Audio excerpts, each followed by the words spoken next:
Somewhere beneath the modern streets of Rome, under layers of stone laid down by 2,000 years of history, there are still roads. Real roads built by real hands, worn smooth by the sandals of soldiers and senators and slaves, that once carried an empire stretching from the misty hills of Scotland to the deserts of Arabia, from the forests of Germany to the sands of North Africa.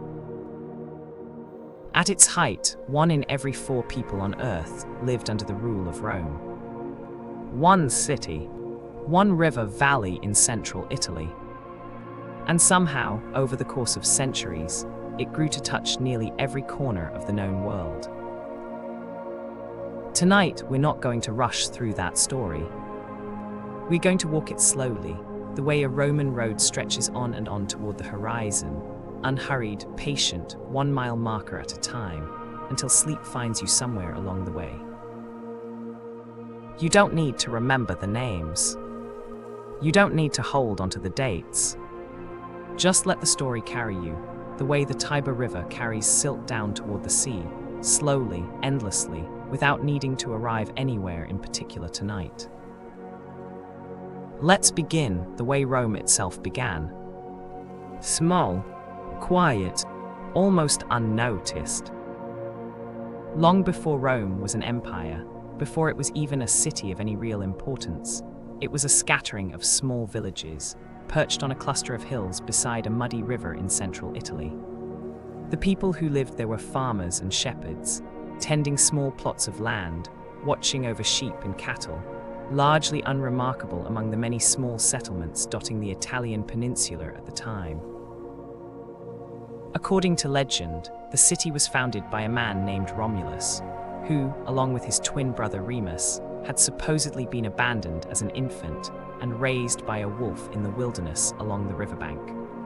The story tells of a quarrel between the brothers over where exactly to build their new settlement, a quarrel that ended, according to the old tale, with Romulus killing his brother and naming the city after himself. Rome. We don't know how much of this story is true, and scholars have debated it for centuries. But it tells us something important about how the Romans thought about themselves from the very beginning. Even in their founding myth, there is struggle, determination, a willingness to fight for what they believed was theirs. These were qualities that would echo through the centuries that followed. The real historical origins are quieter and far less dramatic. Archaeological evidence suggests Rome grew gradually, as many small hilltop villages slowly merged into a single, larger settlement, sometime around the 8th century before the Common Era. For its first few centuries, this settlement was ruled by kings, much like many of its neighbors. 7 kings, according to tradition, ruled Rome across roughly 2.5 centuries, each contributing something to the city's early development. Roads, temples, defensive walls, a growing sense of shared identity among the people living within them. But kings, it turned out, were not what Rome wanted forever. Around 500 years before the Common Era, the Romans overthrew their last king, a man remembered in later histories as a tyrant, and made a decision that would shape not only their own future, but the future of political thought for thousands of years afterward. They would not replace him with another king. Instead, they would govern themselves. They called this new system a republic, from the Latin phrase meaning, roughly, public matter or the people's affair. Power would no longer rest in a single person, but would be distributed among elected officials, a senate of experienced elder statesmen, and various assemblies where citizens could have some voice in decisions that affected them. It wasn't a democracy in the way we think of the word today. Power still concentrated heavily among wealthy landowning families, and ordinary citizens had far less influence than the elite.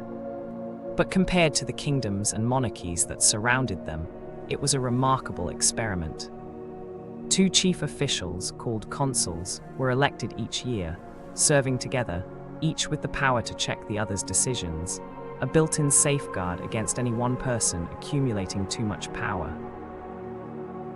For the next several centuries, this republic would grow slowly, then rapidly, then almost unstoppably, expanding first across the Italian peninsula, absorbing neighboring peoples, sometimes through conquest, sometimes through alliance, sometimes through a careful mixture of both. You don't need to hold onto any of these details. Just notice the shape of it. A small city choosing self-governance over kings, slowly growing outward, testing its strength against its neighbors, one hillside at a time.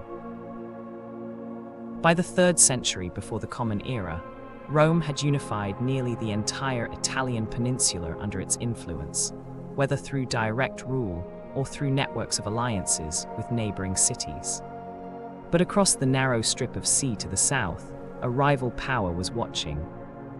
A great trading city on the coast of North Africa called Carthage. Carthage had grown wealthy through maritime trade, controlling much of the western Mediterranean through its powerful navy and its network of trading posts stretching from North Africa to Spain to the islands of Sicily and Sardinia.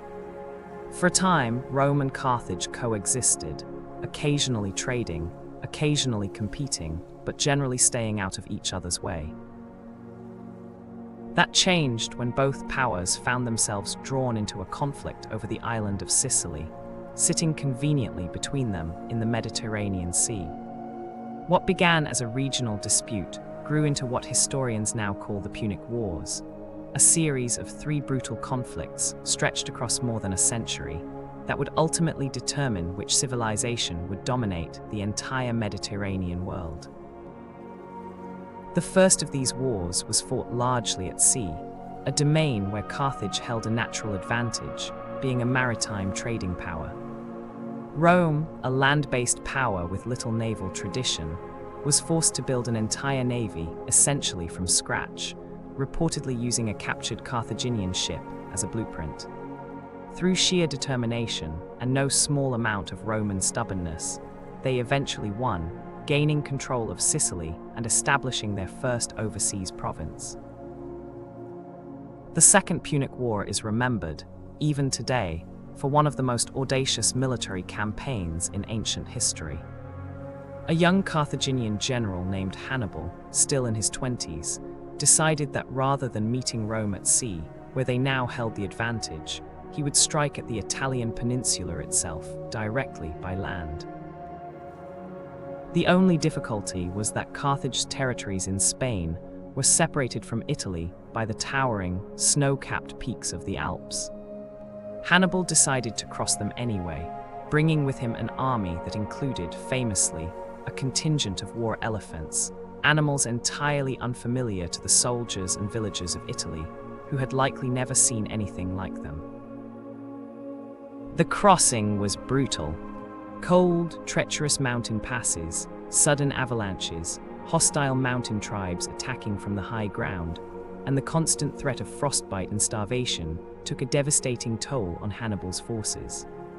Many of the elephants and a significant portion of his soldiers did not survive the crossing.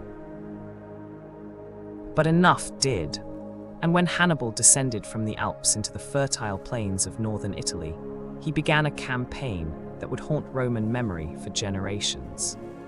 At a place called Cannae in southern Italy, Hannibal's forces, though significantly outnumbered, executed one of the most devastating tactical victories in military history, encircling and annihilating a much larger Roman army in a single, catastrophic afternoon. For years, Hannibal roamed the Italian countryside, undefeated in open battle, yet somehow unable to deliver the final, decisive blow that might have ended Rome for good. The Romans, showing the same stubborn resilience that had defined them since their founding myth, refused to surrender, refused to negotiate, and slowly, patiently rebuilt their strength. Eventually, a Roman general named Scipio took the fight directly to Carthage itself, invading North Africa and forcing Hannibal to return home to defend his own city. At the Battle of Zama, Scipio finally defeated Hannibal, ending the war and beginning Carthage's long decline. A third and final Punic War, decades later, would end with the complete destruction of Carthage itself, its buildings leveled, its people scattered or enslaved, its territory absorbed entirely into the growing Roman world. You can let yourself settle a little deeper now, if you'd like. There's no need to hold onto every battle, every general's name. Just notice the pattern taking shape. A small city that refused to give up, growing stronger through every trial, absorbing the territories and the lessons of everyone it encountered along the way. With Carthage gone, Rome turned its attention eastward, toward the wealthy, sophisticated kingdoms that had emerged from the shattered empire of Alexander the Great, centuries earlier. Through a mixture of military conquest, political maneuvering, and simple opportunism, Rome gradually absorbed Greece, much of Asia Minor, and eventually Egypt itself, that ancient land of pharaohs and pyramids, by then ruled by the Greek-descended Ptolemaic dynasty. Wealth poured into Rome from across the Mediterranean world. Grain from Egypt and North Africa, silver from Spanish mines, slaves captured in countless conquests, brought back to work the fields and households of wealthy Roman families.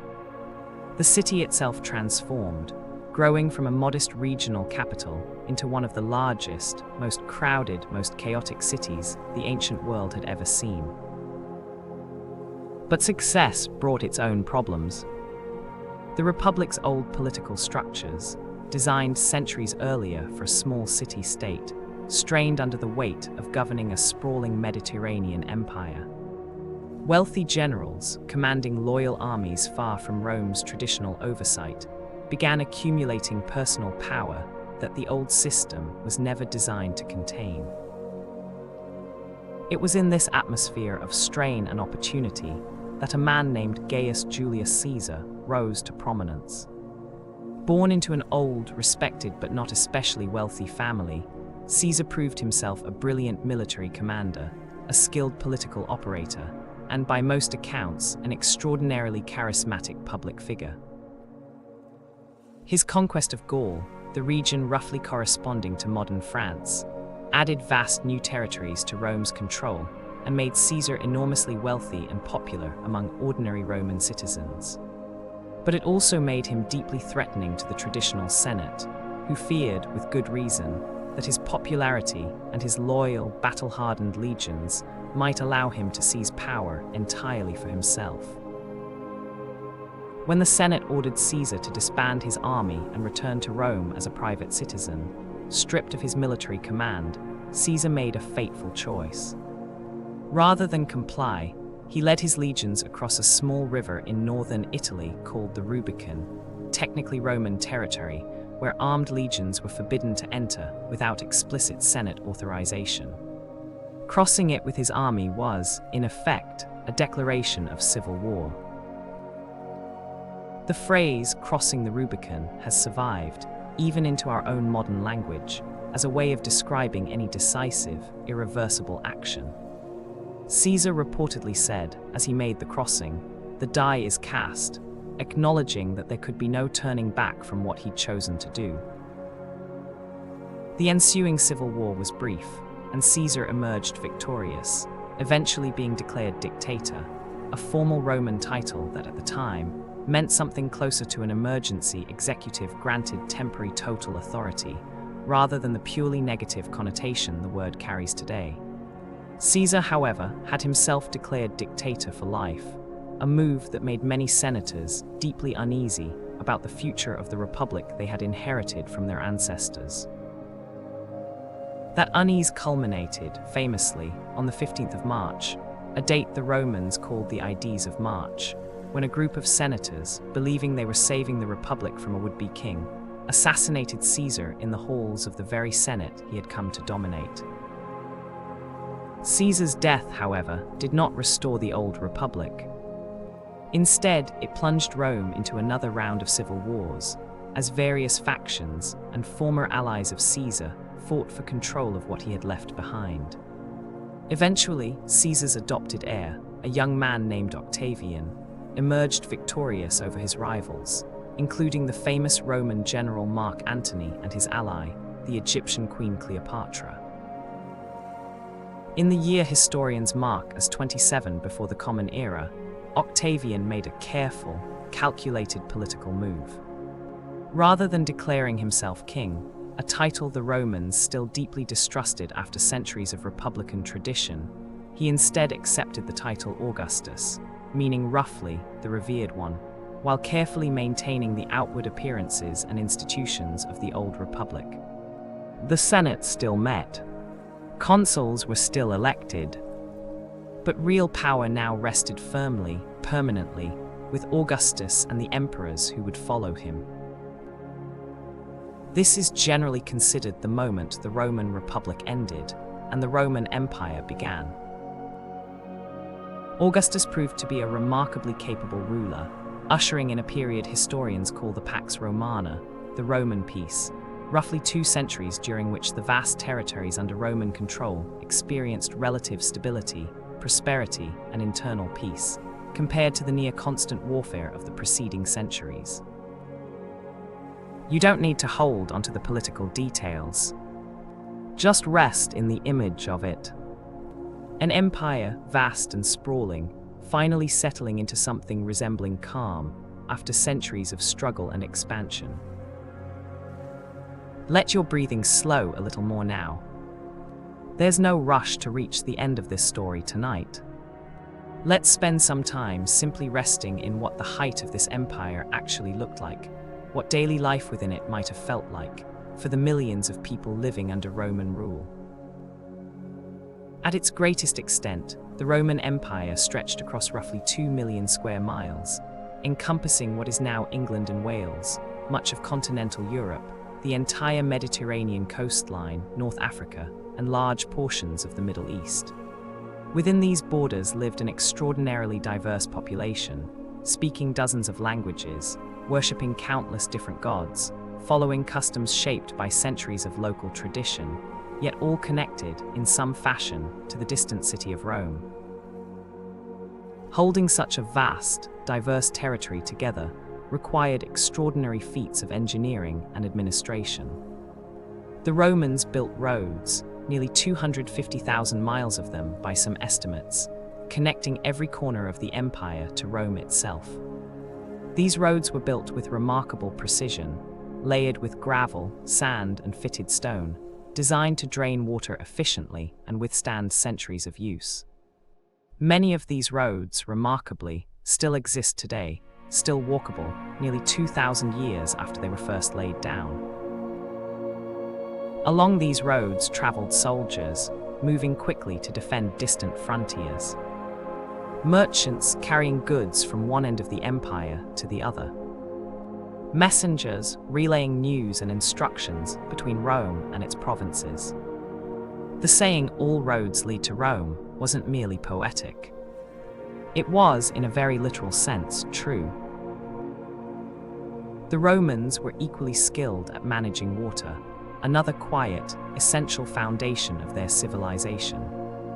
Aqueducts, some stretching for dozens of miles, carried fresh water from distant mountain springs into cities, using nothing but a carefully calculated, gentle downward slope, allowing gravity alone to move the water across valleys and through tunnels cut into solid rock. In the city of Rome itself, this network of aqueducts supplied public fountains, private households of the wealthy, and enormous public bathhouses, where citizens of nearly every social class gathered daily, not merely to bathe, but to socialize, conduct business, exercise, and relax. These bathhouses, often architecturally magnificent, with soaring ceilings, mosaic floors, and elaborately heated rooms, were a genuine cornerstone of Roman daily life, open to ordinary citizens for a small, affordable fee. Roman cities, wherever they were built across the empire, tended to follow familiar patterns. A central forum, serving as the heart of public and commercial life. Temples dedicated to various gods. Theaters and amphitheaters for public entertainment. Bathhouses, a grid of streets, often surprisingly similar whether you found yourself in Britain, North Africa, or the heart of Italy itself.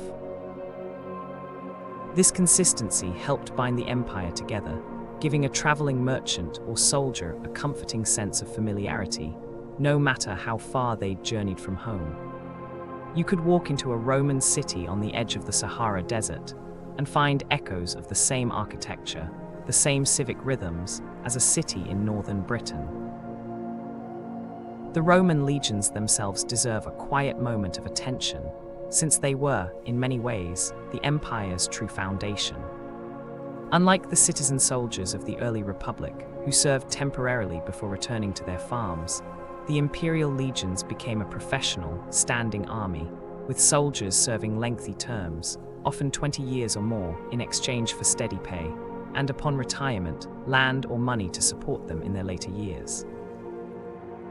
Legionaries trained constantly, marched in careful, disciplined formations, and built elaborate fortified camps wherever they stopped for the night, even during routine travel, a habit of discipline that gave them a significant advantage over less organized opponents. A legion, roughly 5,000 strong, functioned almost like a small mobile city, complete with engineers, medical staff, and supply officers, capable of building bridges, roads, and fortifications as easily as fighting battles.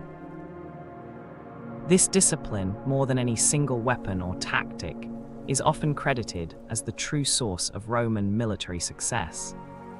Where other ancient armies might rely on individual bravery or overwhelming numbers, the Romans relied on coordination, engineering, and an almost stubborn insistence on doing things correctly, methodically, every single time.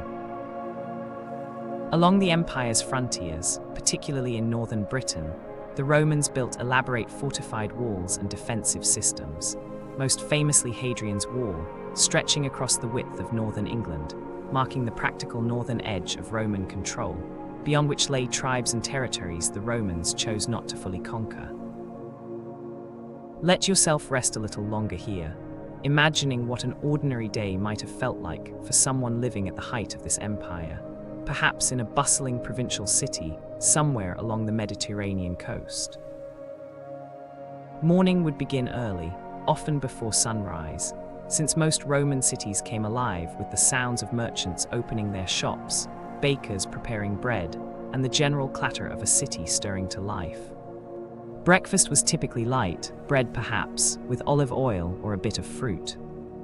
Wealthier citizens might have clients or dependents visiting their homes in the early morning, seeking favors, advice, or simple social connection, part of the intricate web of relationships and obligations that structured Roman society. Midday brought the main meal for many, and in warmer months, a period of rest during the hottest hours of the afternoon, not unlike the siesta traditions that still persist in Mediterranean cultures today. The bathhouses would fill with visitors in the afternoon, citizens moving between rooms of varying temperature, socializing, conducting quiet business, simply enjoying a few hours of relaxation before the evening. Entertainment took many forms. Theatrical performances, often comedies or dramas drawing on Greek traditions. Chariot races, wildly popular, drawing enormous crowds to arenas like Rome's Circus Maximus, capable of holding 250,000 spectators at once. And more famously and more troublingly to modern sensibilities, gladiatorial combat, staged in amphitheaters across the empire, the most famous being Rome's Colosseum, completed under the Emperor Vespasian, capable of holding some 50,000 spectators for its elaborate, sometimes brutal spectacles. Evening brought quieter pleasures. A modest dinner, conversation with family, perhaps a small gathering of friends, before the city settled gradually into the relative darkness and quiet of night, lit only by scattered oil lamps and torches, waiting for the next day's rhythm to begin again. The Romans were, in their own way, remarkably practical people, and this practicality extended into their approach toward religion and culture. As the empire absorbed new territories, it generally allowed conquered peoples to continue worshipping their own gods, their own customs, so long as they also acknowledged, at least outwardly, the authority of Rome and eventually, the divine status the Romans granted to their deceased emperors. This flexibility helped the empire maintain relative stability across such an enormous, diverse territory. A farmer in Egypt could continue worshipping ancient Egyptian gods. A merchant in Gaul could maintain Celtic traditions passed down through generations. A citizen in Greece could continue honoring the same gods that Greek civilization had worshipped for centuries before Rome ever existed. Rome asked, generally, only for a kind of civic loyalty, not religious conversion. Latin, meanwhile, spread gradually across the western portions of the empire, becoming the language of law, administration, and eventually everyday speech in many regions, while Greek remained the dominant language of culture, science, and commerce throughout the empire's eastern territories. This linguistic division, quietly and gradually, would shape the future development of Europe for centuries to come, long after the empire itself had changed beyond recognition. Roman law, too, developed into an extraordinarily sophisticated system, establishing principles around property, contracts, and civil rights that would influence legal systems for the next 2,000 years. Concepts we still recognize today: presumption of innocence, the right to face one's accuser, formal legal contracts, all trace their origins, at least in part, back to Roman legal tradition. At its absolute height, generally considered to be under the Emperor Trajan in the early 2nd century of the Common Era, the Roman Empire had reached its greatest territorial extent, stretching from the misty hills of northern Britain to the deserts of Mesopotamia, from the Atlantic coast of Spain to the eastern shores of the Black Sea. Trajan himself was remembered, even by later generations, as one of Rome's most capable and respected emperors, expanding the empire's borders through successful military campaigns while also investing heavily in public infrastructure, including new roads, marketplaces, and public buildings that still bear his name today, nearly 2,000 years later. Under Trajan and his immediate successors, an era historians sometimes call the age of the 5 good emperors, the Roman world experienced perhaps its most stable, prosperous period. Trade flourished across the Mediterranean and beyond, with goods moving between Rome and territories as distant as India and China. Cities grew wealthy and cultured. Literature, philosophy, engineering, and art flourished under relative peace and stability. It is worth resting for a moment in this particular moment of history. An empire at its absolute peak, a quarter of the world's population living within its borders, roads and aqueducts and cities stretching across 3 continents, all of it built, gradually, patiently, by the descendants of a small group of shepherds and farmers who once lived on a handful of hills beside a muddy river in central Italy. You don't need to hold onto any of these details tonight. Just let yourself rest in the shape of the story. A small beginning. A stubborn refusal to give up, even in the darkest moments, like when Hannibal's armies roamed freely across Italian soil. A gradual, patient accumulation of strength, territory, and wisdom, absorbed from every civilization it encountered along the way. The Romans built roads that still exist, aqueducts that still stand, legal concepts that still shape our modern world. Words in our own language, drawn quietly from Latin roots, echoes of a civilization that rose from almost nothing to touch nearly every corner of the known world. Tonight, we've walked only through the rising, the growing, the reaching of its height. We haven't spoken yet of its eventual decline, its slow transformation into something else entirely. That story can wait for another night. For now, simply rest here in this moment of Roman history at its brightest, most confident height. Aqueducts humming quietly with fresh mountain water. Roads stretching toward every horizon. Legions standing watch along distant frontiers. A city once small and unremarkable, having grown into something the world had never quite seen before and would perhaps never quite see again. Let your breathing slow. Let your thoughts settle, the way dust settles quietly over an ancient road, patient, unhurried content simply to exist, without needing to rush toward anything at all. Rest now. The empire will still be there, quietly, in your dreams.